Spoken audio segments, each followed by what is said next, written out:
Assalamualaikum warahmatullahi wabarakatuh. Bismillahirrahmanirrahim. Alhamdulillahi hamdan katsiran tayyiban mubarakan fi kama yuhibbu rabbuna wa yarda. Asyhadu an la ilaha illallah wahdahu la syarikalah wa la na'budu illa iyyah. Wa asyhadu anna Muhammadan 'abduhu wa rasuluhu la nabiyya ba'dah. Allahumma shalli wa sallim ala nabiyyinal karim Sayyidina Muhammad ibn Abdullah wa ala alihi wa sahbihi wa tabi'ihim wa man tabi'ahum bi ihsanin ila yaumil qiyamah. Amma ba'du, qala Allah Ta'ala fi kitabihil karim wa huwa asdaqul qailin. Ya ayyuhalladzina amanu taqullaha haqqa tuqatih wa la tamutunna illa wa antum muslimun. Ya ayyuhalladzina amanu taqullaha wa qulu qawlan sadida yuslih lakum a'malakum wa yaghfir lakum dhunubakum. Wa may yuti'illaha wa rasulahu faqad faza fawzan 'azima. Wa qala Rasulullah sallallahu alaihi wasallam fa inna asdaqal hadithi kitabullah ta'ala wa khairal huda huda Muhammadin sallallahu alaihi wasallam wa syarral umuri muhdatsatuha wa kullu muhdatsatin bid'ah wa kullu bid'atin dhalalah wa kullu dhalalatin finnar. Ma'asyiral muslimin rahimani Allah wa rahimakum, hadirin jamaah Masjid Al-Munawwar yang mudah-mudahan dirahmati Allah Subhanahu wa taala. Mengawali dari kajian kitab tauhid ini, mari sama-sama kita memanjatkan puji syukur kita kepada Allah Subhanahu wa taala yang telah memberikan taufik serta hidayahnya kepada kita sekalian, sehingga dengan taufik dan hidayahnya kita bisa menghadiri kajian kitab tauhid yang merupakan pondasi dalam kita beragama. Jadi pondasi dalam beragama itu adalah at-tauhid.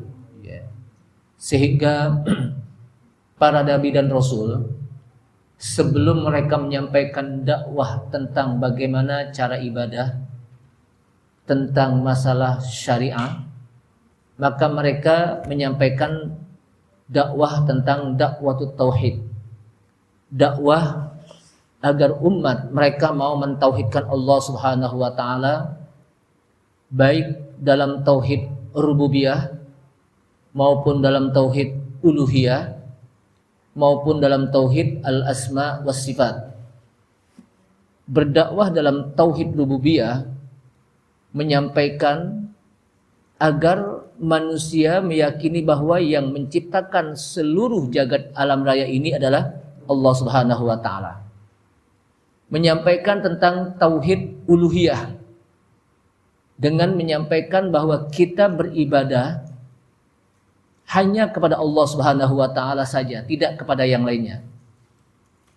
Dan menyampaikan tentang tauhid al-asma was sifat, di mana Allah Subhanahu wa taala memiliki nama-nama dan sifat-sifatnya yang Allah Subhanahu wa taala jelaskan di dalam Al-Qur'anul Karim.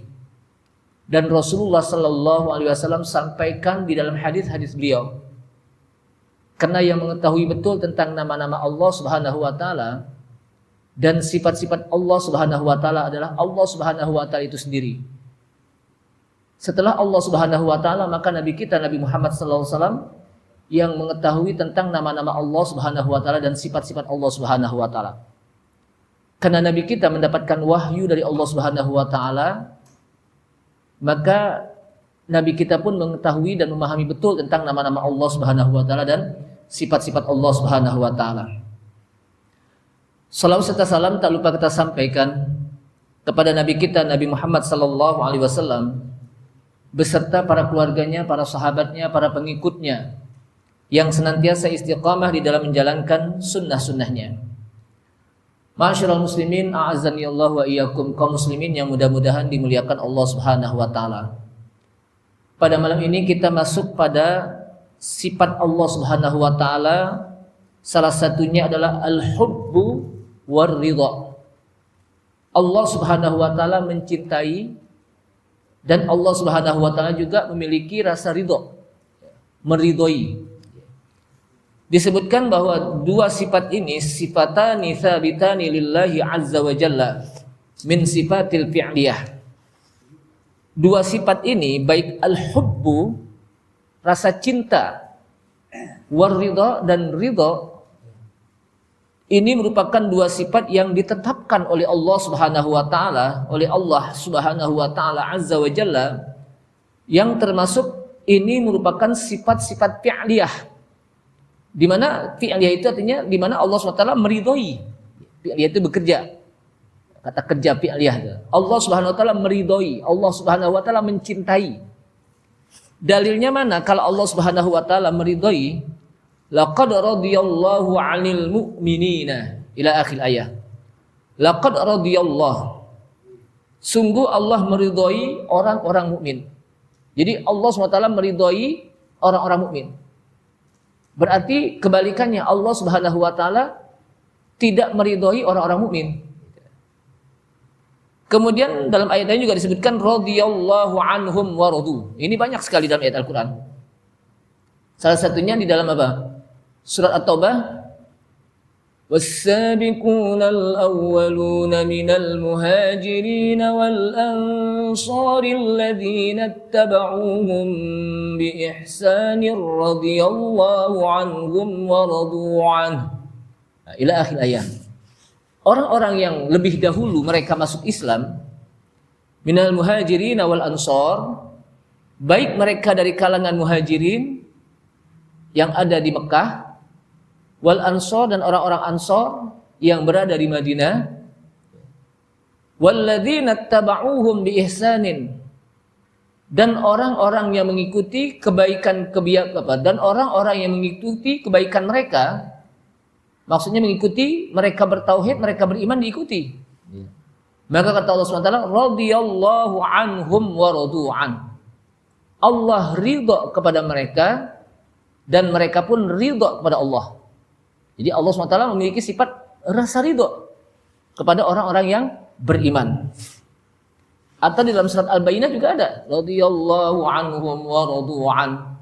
Itu di surat Al-Bayyinah.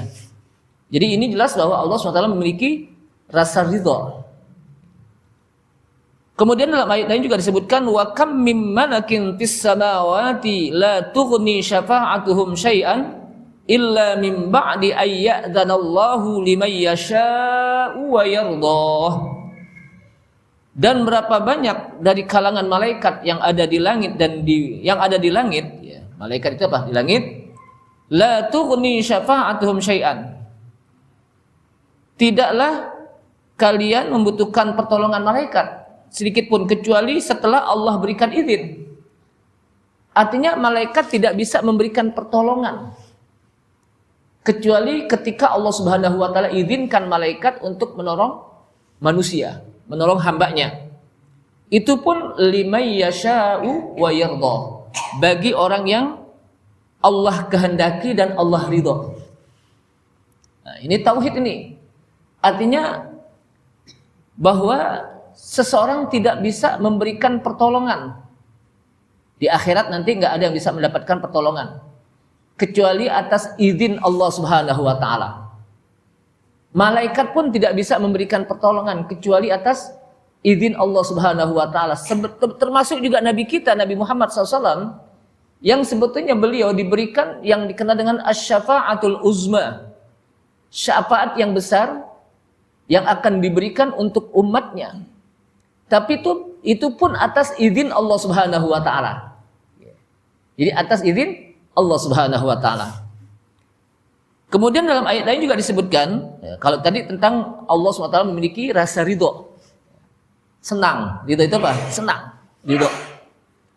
Kemudian tentang Allah SWT memiliki rasa sifat mahabbah, cinta. Di mana Allah Subhanahu wa taala mengatakan fasaufa ya'tillahu biqaumin yuhibbuhum wa yuhibbunahum. Adillatun 'alal mu'minin, adillatun 'alal kafirin, a'izzatun 'alal mu'minin. wala yakhafuna laumata laim. Fasawfa ya'tillahu biqaumin. Kelak nanti akan datang, Allah Subhanahu wa taala akan datangkan kepada satu kaum yang kaum ini mencintai Allah dan Allah Subhanahu wa taala pun mencintai mereka. Jadi Allah Subhanahu wa taala mencintai kaum ini dan kaum ini pun mencintai Allah Subhanahu wa taala. Yang dimaksud adalah ketika di bumi ini mereka sudah tidak lagi mau beribadah kepada Allah Subhanahu wa taala, mereka sudah tidak lagi mau menyembah kepada Allah Subhanahu wa taala, maka kaum ini akan dihancurkan oleh Allah Subhanahu wa taala. Kemudian Allah Subhanahu wa taala gantikan satu kaum. Jadi Allah Subhanahu wa taala kelak akan gantikan satu kaum untuk menggantikan kaum-kaum yang durhaka kepada Allah Subhanahu wa taala, yang mereka tidak mau lagi beribadah kepada Allah Subhanahu wa taala, bahkan Allah Subhanahu wa taala hancurkan mereka, kemudian digantikan dengan satu kaum yang kaum ini yuhibbuhum wa yuhibbunahu. Allah mencintai kaum ini dan mereka pun kaum ini mencintai Allah Subhanahu wa taala. Kenapa? Karena mereka beribadah kepada Allah Subhanahu wa taala sehingga Allah suka kepada mereka. Makanya istilah ibadah, definisi ibadah itu apa sih? Kita kan sering mengatakan saya mau ibadah nih. Definisi ibadah di kata-kata abida ya'badu ibadah. Secara etimologi, secara lughatan, ibadah itu artinya apa? Tunduk dan patuh. At-tadzallul wal khudu'. Tunduk dan patuh. Sehingga orang yang beribadah itu adalah orang yang tunduk dan patuh kepada Allah SWT. Tapi secara istilahi syar'i, ibadah itu adalah ismun jami'un fi kulli ma yuhibbuhullahu wa yardah. Satu nama yang mencakup bagi setiap apa yang Allah suka dan Allah ridha.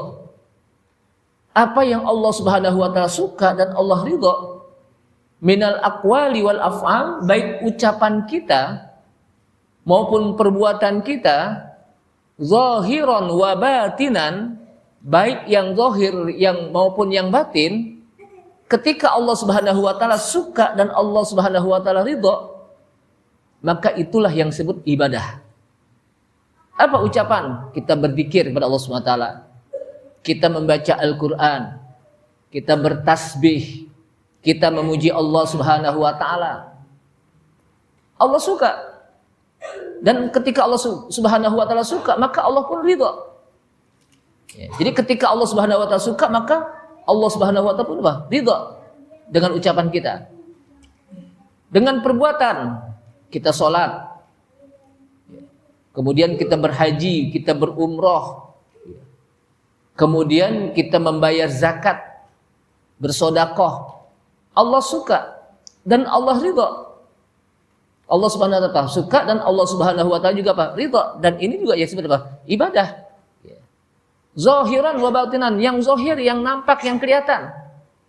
Kita sholat kan kelihatan, ngaji juga kelihatan.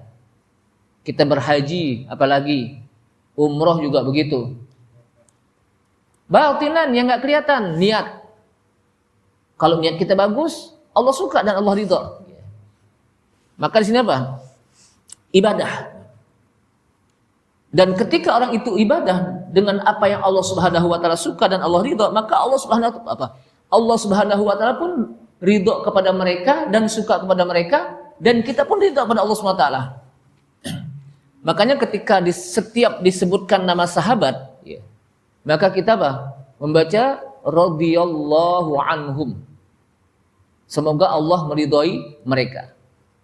Nah, ini kalimat doaiyah, jumlah ad-doaiyah, semoga Allah meridhai mereka dan mereka pun ridha kepada Allah Subhanahu wa taala. Kemudian ini menjelaskan bahwa Allah SWT memiliki sifat mahabbah, rasa cinta kepada orang-orang yang beriman.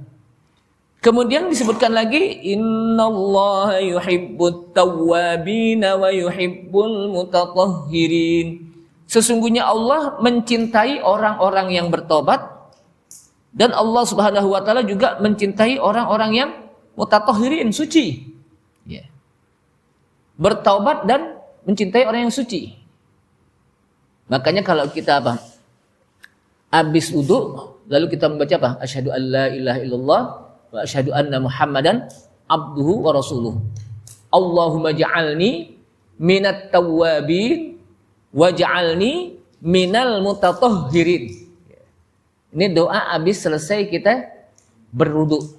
Asyhadu an la ilaha illallah wa asyhadu anna Muhammadan abduhu wa rasuluh. Pertama bertauhid. Kemudian lalu setelah kita bertauhid kepada Allah SWT, kita memuji Allah SWT, kita minta Allahumma ja'alni minat tawwabin. Ya Allah, jadikanlah aku termasuk dari golongan orang-orang yang bertaubat. Waj'alni minal mutatahhirin. Dan jadikanlah aku termasuk dari golongan orang-orang yang tawwabin, mutatahhirin, orang yang suka bersuci. Kenapa? Karena orang yang bertaubat dan orang yang suka bersuci dicintai oleh Allah Subhanahu wa taala.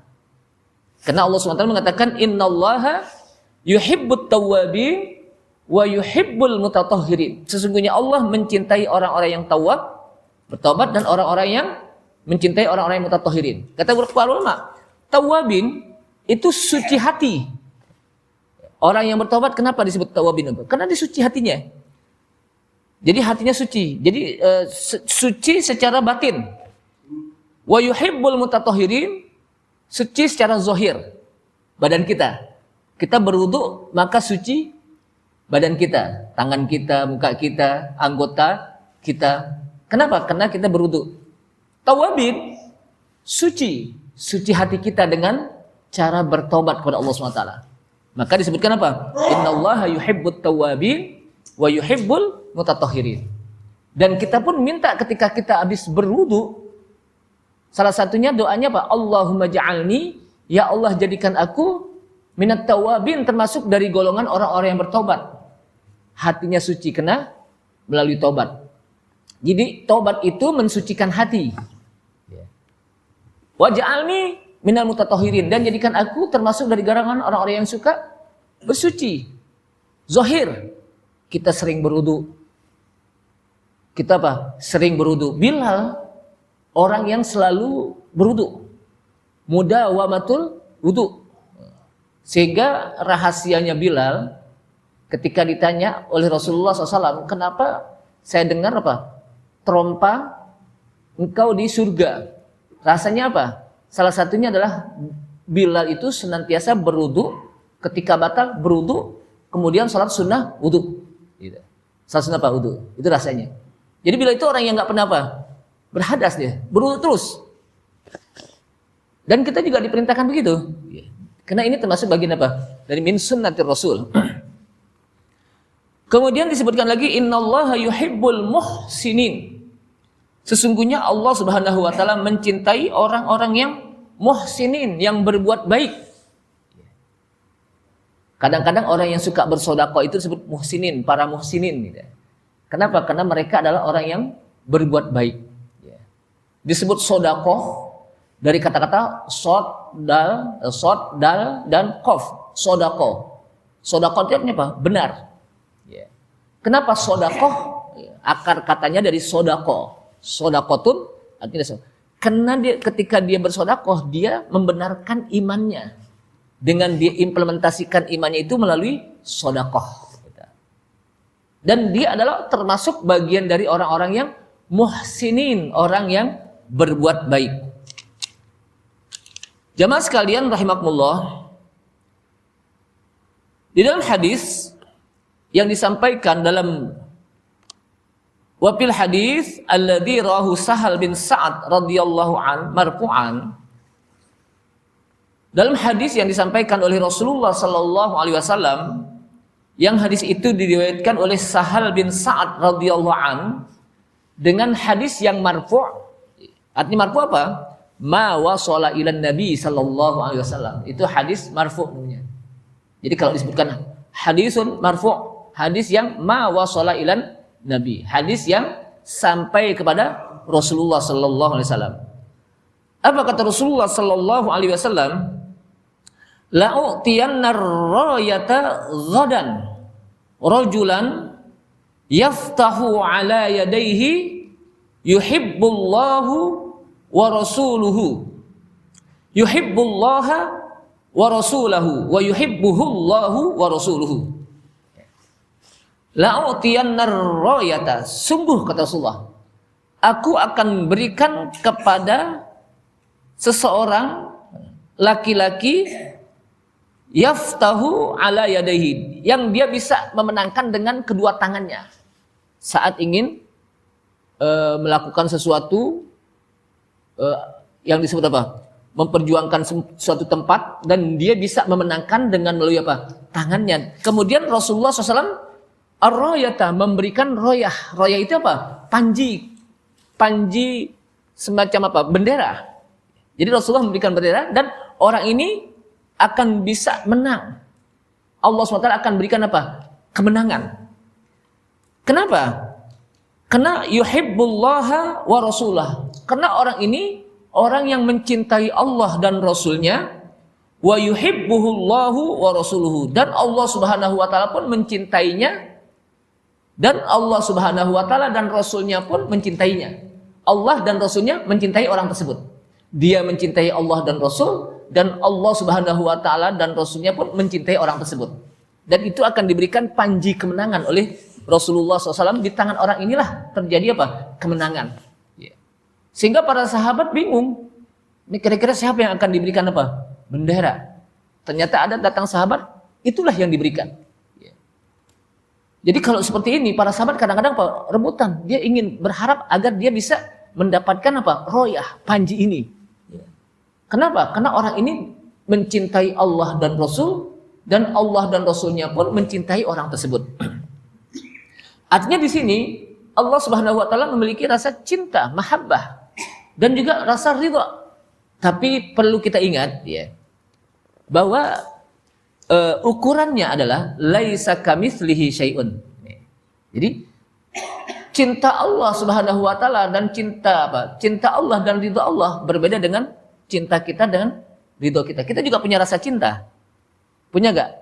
Kita cinta kepada anak, kepada istri, kepada keluarga. Kita juga kadang-kadang ridha ya, kepada anak, kepada istri. Tapi berbeda dengan cinta Allah SWT kepada hambanya. Ridha Allah SWT kepada hambanya. Kenapa? Laisa kamitslihi syai'un. Ini apa nah? Kuncinya apa? Laisa kamitslihi syai'un. Tidaklah Allah seperti apapun juga. Jadi tidak sama sifat Allah Subhanahu wa taala dalam segala aspek dengan sifatnya manusia. Termasuk sifat Allah yang mahabbah dan ridha itu tidak sama dengan sifat makhluknya. Nah dari sini jamaah sekalian, dari nas-nas ayat Al-Quran yang disampaikan itu menjelaskan tentang isbatul mahabbah war ridha lillahi. Allah menetapkan bahwa Allah Subhanahu wa taala memiliki rasa mahabbah dan ridha. Ya. Wa annahu yuhibbu ba'dal ashkhas, sesungguhnya Allah mencintai sebagian manusia dan ridho kepada sebagian manusia. Tapi ada juga Allah membenci kepada sebagian manusia. Allah murka kepada sebagian manusia. Tapi Allah Subhanahu wa taala cinta dan ridho kepada orang-orang mukmin. Allah Subhanahu wa taala mencintai sebagian amal-amal manusia dan mencintai akhlak-akhlak yang baik terhadap apa? Manusia. Sehingga dua sifat ini, mahabbah dan ridha, merupakan dua sifat yang dimiliki oleh Allah Subhanahu wa taala, tentunya yaliqani, sesuai dengan kebesaran Allah Subhanahu wa taala dan kemuliaan Allah Subhanahu wa taala. Sesuai dengan apa? Kebesaran Allah, keagungan Allah Subhanahu wa taala, yang tentunya tidak sama dengan sifat makhluknya. Nah, dari pengaruh rasa mahabbah Allah Subhanahu wa taala dan rasa ridha Allah Subhanahu wa taala kepada makhluknya, maka makhluk itu akan diberikan taufik. Ketika makhluk itu dicintai oleh Allah Subhanahu wa taala, ketika manusia diridhoi oleh Allah Subhanahu wa taala, dia akan diberikan taufik. Ya. Apa itu taufik? Satu pekerjaan, satu amal, yang amal ini sesuai dengan apa yang Allah ridho dan Allah suka. Jadi topik itu apa? Pertama kita dapat hidayah. Hidayah itu petunjuk. Hidayatul iman. kita sudah dapat hidayah.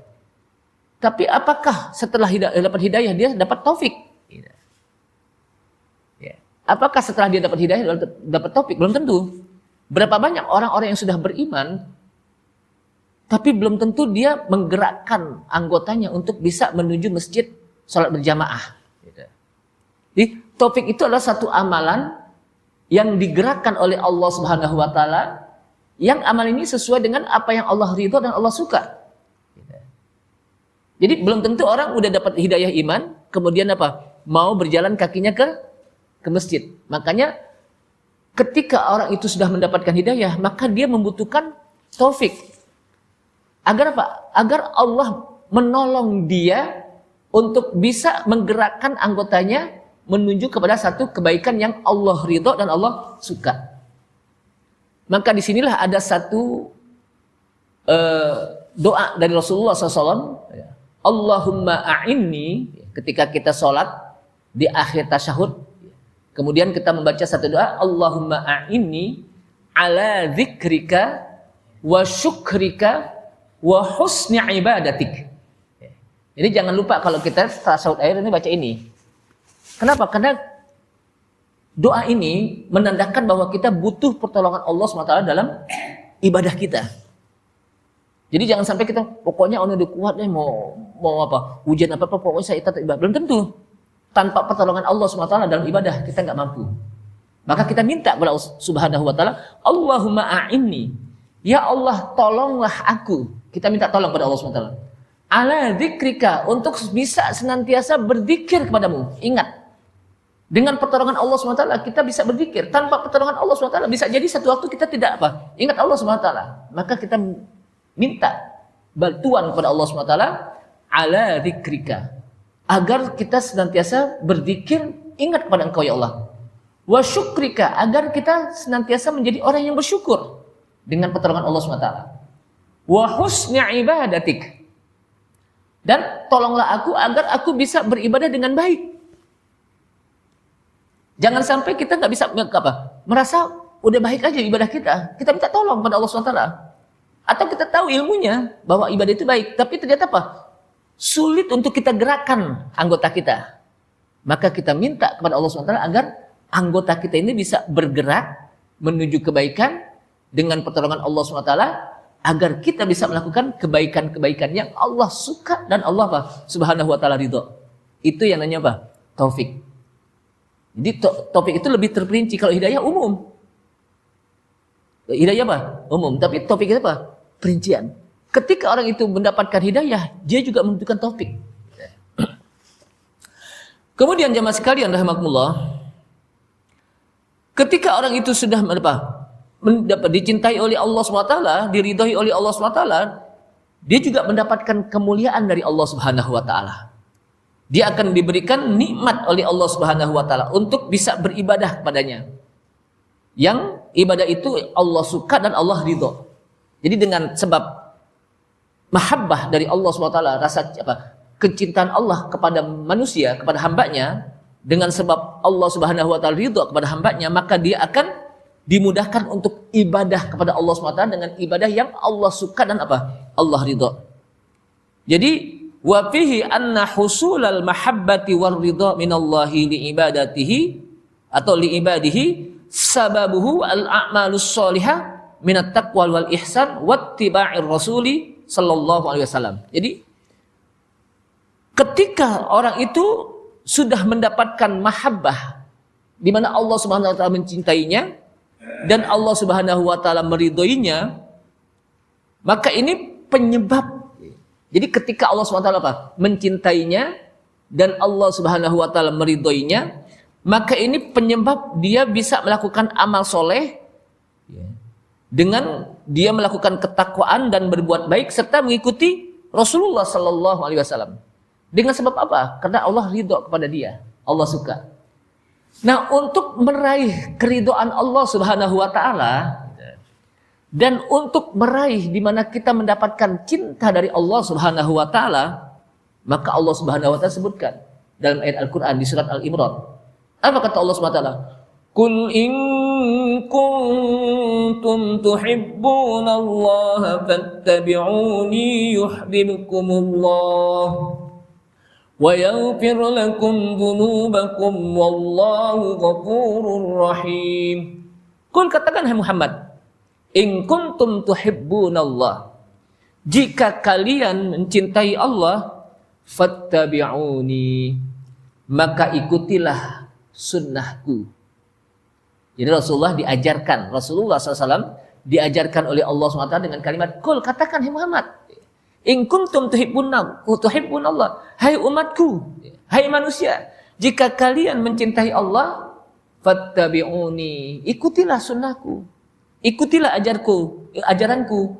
Karena kalau engkau mengikuti sunnahku dan mengikuti ajaranku, yuhibbukumullahu, Allah akan mencintai kalian. Jadi artinya apa? Untuk bisa meraih cinta Allah Subhanahu wa taala, salah satunya apa? Dengan kita melaksanakan sunnah Rasul. Mencintai apa? Rasulullah SAW dengan menjalankan apa? Sunnah-sunnahnya. Dengan kita melaksanakan perintah Rasulullah SAW. Dengan kita meninggalkan larangan-larangan yang dilarang oleh Rasulullah SAW. Kata Rasulullah SAW apa? Wa idza amartukum bisyai'in fa'tu minhu mastata'tum wa idza nahaitukum an syai'in fajtanibuh. Wa idza amartukum bisyai'in fa'tu minhu mastata'tum, apabila aku perintahkan kepada kalian tentang sesuatu perintah, fa'tu minhu mastata'tum, maka laksanakan semampumu. Tapi ketika wa idza nahaitukum an syai'in, apabila aku larang kepada kalian tentang sesuatu, fajtanibuh, maka jauhkanlah. Jadi kalau untuk perintah, laksanakan semampu kita. Tapi kalau untuk larangan, tidak semampu kita untuk menjauhkannya. Tapi apa? Rasulullah mengatakan, wa idza nahaitukum an syai'in fajtanibuh. Apabila aku larang kepada kalian tentang sesuatu larangan, fajtanibuh, jauhkanlah. Kenapa? Karena untuk menjalankan satu perintah yang dilaksanakan oleh Rasulullah SAW itu lebih sulit ketimbang meninggalkan larangan. Kalau larangan kita tinggalkan aja deh, cuma tinggalin doang kan gitu. Tapi kalau satu perintah itu perlu proses. Dengan kita harus tahu ilmunya, belajar dulu, proses kan. Kita harus duduk di majelis ilmu, banyak bertanya tentang bagaimana cara melakukan ini. Gitu. Tapi kalau untuk apa? Meninggalkan larangan, tinggalin aja deh. Makanya apa? Dan kadang juga kalau kita melakukan perintah, kadang-kadang sesuai dengan kondisi badan kita. Kalau kita lagi sehat, enak. Tapi kalau lagi sakit, sesuai dengan kemampuan kita juga. Gitu. Atau kita lagi sabar dan sebagainya. Tapi kalau meninggalkan larangan, nggak dilihat kondisi. Kalau meninggalkan larangan, udah aja. Lagi sakit, bisa meninggalkan larangan. Lagi sehat, apalagi kan gitu. Nah di sini apa? Kalau masalah apa? Perintah, lakukanlah semampu kalian. Tapi kalau lagi apa? Larangan, jauhkanlah sejauh-jauhnya. Nggak perlu apa? Semampu kalian. Kenapa? Karena lebih mudah untuk meninggalkan larangan. Jadi untuk bisa meraih cinta Allah Subhanahu wa taala, fattabi'uni, ikutilah sunnahku, ikutilah ajaranku, kata Rasulullah. Yuhibbukumullah. Maka Allah Subhanahu wa taala pun akan mencintai kalian. Ya. Artinya Allah Subhanahu wa taala akan mencintai kalian. Kalau Allah Subhanahu wa taala sudah mencintai kita, wa yaghfir lakum dzunubakum, dan Allah pun akan mengampuni dosa-dosa kita. Kenapa? Karena kita sudah mendapatkan cinta Allah Subhanahu wa taala. Ya. Makanya cinta kepada Allah Subhanahu wa taala itu apa? Harus diraih dengan cara mengikuti sunnah Rasulullah SAW, melaksanakan ajaran Rasulullah SAW. Bahkan disebutkan di sini dalam hadis lain, hadis yang disebut dengan hadis kursi, kata Allah Subhanahu wa taala dalam hadis kursi, wala yazalu 'abdi yataqarrabu ilayya bin nawafili hatta uhibbahu. Ini potongan dari hadis kursi yang disebutkan oleh Allah Subhanahu wa taala, wala yazalu 'abdi, dan hambaku senantiasa yataqarrab, mendekatkan diri kepadaku. Jadi hambaku senantiasa selalu mendekatkan diri padaku bin nawafil, dengan ibadah-ibadah tambahan. hatta uhibbahu, sampai saya mencintainya. Dengan dia menambahkan ibadah tambahan sampai dia mencintainya. Yang dimaksud dengan ibadah tambahan bin nawafil, ada ibadah sunnah. Jadi ibadah apa? Sunnah. Makanya kadang-kadang sunnah itu disebut apa? An-nafilah. Kadang-kadang apa? Istilah sunnah itu disebut mustahab. Itu juga sunnah. Tapi mustahab itu apa? Ibadah yang sunnah muakkadah, yang sangat di Allah Subhanahu wa taala sukai. Walaupun dia apa? Sunnah. Kadang-kadang an-nadab, al-mandub itu juga disebut apa? Sunnah. Kadang-kadang sunnah itu sendiri. Maksudnya apa? Ibadah-ibadah yang tambahan yang disebutkan ma yusabu ala fi'lihi wala yu'aqabu ala tarkihi. Sesuatu yang diberikan pahala kalau dia melakukannya dan tidak berdosa kalau dia tinggalkannya, tapi dia merugi. Walaupun dia tidak berdosa untuk meninggalkannya dan dia mendapatkan pahala kalau dia melakukannya, ya, tapi dia merugi kalau ditinggalkan. Kenapa? Karena nggak dapat pahala. Maka itu disebut dengan sunnah secara apa? Ahli bahasa fikih, ulama fikih. Ya. Beda dengan ulama hadis. Kalau ulama hadis kan yang disebut sunnah itu ma udhifa ilan Nabi sallallahu alaihi wasallam qaulan kana au fi'lan au takriran. Ya. Sesuatu yang disandarkan kepada Nabi SAW, baik berupa ucapan, perbuatan, ya, atau takrir. Kalau disandarkan kepada Nabi kita, Nabi Muhammad SAW, maka itu disebut sunnah. Dan sunnah yang seperti ini bisa menjadi wajib. Kalau kita tinggalkan jadi apa? Berdosa. Tapi kalau sunnah menurut ilmu fikih, sunnah yang kalau kita tinggalkan nggak apa-apa, nggak berdosa. Tapi kalau kita kerjakan dapat apa? Pahala. Maka kata sunnah itu kadang-kadang bisa disebut dalam bahasa sunnah. Kadang-kadang juga mandub, an-nadab, ya, sunnah juga. Atau juga disebut mustahab. Ya. Tapi kadang juga disebut an-nawafil, nafilah. Maka disebutkan apa? Ada sunnah nafilah, ya, sunnah tambahan. Ya. Ya. Di sini disebutkan wala yazalu 'abdi yataqarrabu ilayya bin nawafil hatta uhibbahu. Dan senantiasa hambaku mendekatkan diri kepadaku, kata Allah SWT dalam hadis qudsi, bin nawafil, ya, dengan ibadah-ibadah tambahan hatta uhibbahu, sehingga saya mencintainya. Artinya untuk bisa mendapatkan cinta Allah Subhanahu wa taala, kita bukan hanya sekedar melaksanakan yang wajib-wajib saja, tapi tambahkan juga dengan yang sunnah-sunnah, gitu. Agar kita bisa mendapatkan apa? Meraih cinta Allah Subhanahu wa taala. Kalau dalam bahasa orang apa? Dagang, jangan cuman dapat modalnya doang, untungnya enggak. Yang sunnah-sunnah itu apa? Keuntungan. Gitu. Keuntungan. Sehingga banyak sekali ibadah-ibadah yang sunnah yang diberikan motivasi oleh Rasulullah SAW. Barang siapa yang melaksanakan sholat sunnah, yang mengiringi apa? Sholat sunnah, sholat wajib 10 rakaat, maka dia akan dibangunkan istana. Man hafadha ashran ba'da shalah wa qablaha. Jadi barang siapa yang menjaga 10 rakaat setelah dia melaksanakan sholat yang wajib dan setelahnya dan sebelumnya, maka dia akan, Allah Subhanahu wa taala banallahu baitan fil jannah. Allah Subhanahu wa taala akan bangunkan rumah di surga. 10 rakaat. Apa itu? Pertama, 2 rakaat sebelum subuh, 2 rakaat sebelum zuhur, 2 rakaat setelah zuhur, 2 rakaat setelah maghrib, dan 2 rakaat setelah isya. 10 rakaat. Maka dia akan dibangunkan rumah. Itu menjadi motivasi. Itu Bapak, menjadi motivasi. Kenapa? Karena Allah cinta kepada dia, sehingga dia dibangunkan oleh Allah SWT bangunan surga, istana di surga. Kemudian barang siapa yang melaksanakan 12 rakaat atau 14 rakaat, maka dia akan dijauhkan dari api neraka. Ditambah lagi zuhur 4 rakaat sebelumnya. Ada yang mengatakan apa? Setelah zuhur 4 rakaat atau 2 rakaat. Yang dimaksud dengan 4 rakaat di sini adalah masna 2. Maka bisa menjadi 12 yang mengiringi salat wajib. Ada juga yang mengatakan 14. Tapi ini apa? yang diberikan motivasi oleh Rasulullah SAW agar dia bisa mendapatkan rasa cinta dari Allah Subhanahu wa taala. Ketika dia melaksanakan sholat sebelum asar, berapa rakaat sebelum asar? 4.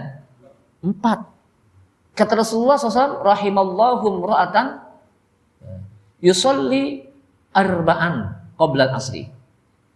Rahimahullahu imra'atan. Ini doa dari Rasulullah SAW. Rahimallahu imra'atan. Semoga Allah memberikan rahmat. Itu doa.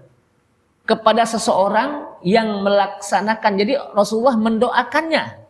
Kalau Rasulullah yang mendoakannya, doa Rasulullah makbul. Semoga Allah memberikan rahmat kepada orang yang sholat 4 rakaat sebelum asar.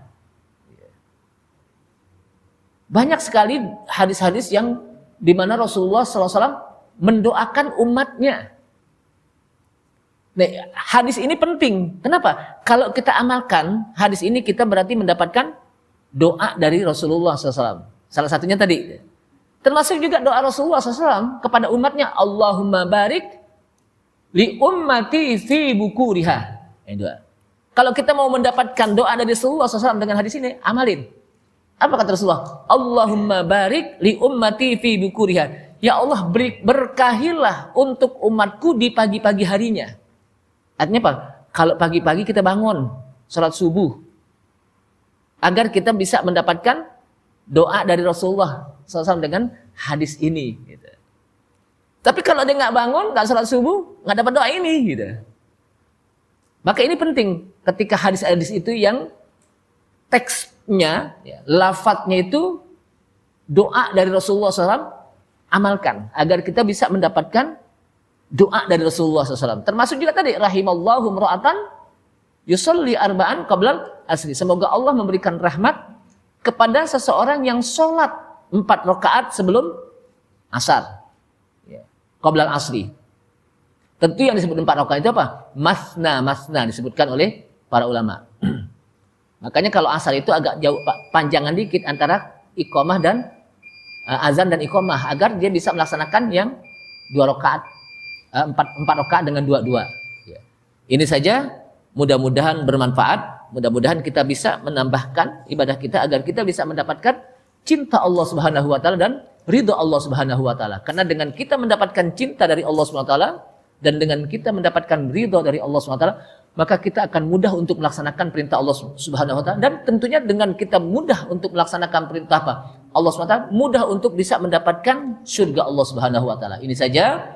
Kita tutup. Subhanalhamdika asyhadu an la ilaha illa anta astaghfiruka wa atubu ilaik. Wassalamualaikum warahmatullahi wabarakatuh.